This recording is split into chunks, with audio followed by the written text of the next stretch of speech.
नमस्कार मंडळी, आज आपण खास हळदी कुंकवासाठी मस्त चटपटीत अशी छोले चाट तयार करणार आहोत। ते पण अजिबात तेलाचा वापर न करता एअर फ्रायमध्ये तयार करूया। त्याच्यासाठी इथे मी रात्रभर छोले भिजवून घेतले, स्वच्छ धुवून घ्यायचं आणि भिजवून घ्यायचे।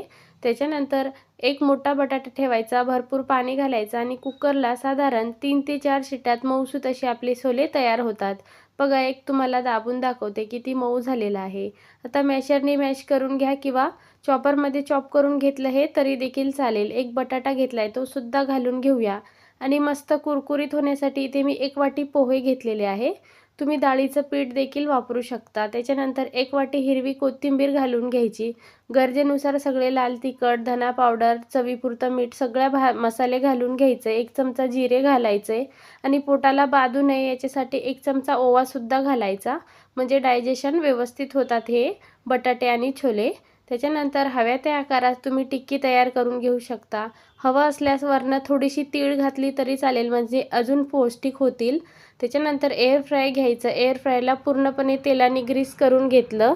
त्याच्यानंतर तयार करून घेतलेली टिक्की ठेवून द्यायची, तेलाने वरनं ग्रीस करून घ्यायची। हवं असल्यास तुम्ही शॅलो फ्राय किंवा डीप फ्राय करून सुद्धा घेऊ शकता।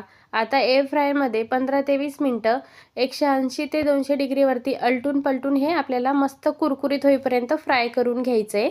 अजून कुरकुरीत आवडत असल्यास तर जास्त वेळ ठेवलं तरी चालेल। मस्त असं हाताने हे थोडंसं दाबून घ्यायचं आणि मस्त थंडगार फेटून घेतलेलं दही, ग्रीन चटणी, रेड चटणी घालून घ्यायचं आहे। त्याच्यानंतर कांदा घ्यायचा असा मोठा उभा चिरून, छान लागतो याच्यात चवीला।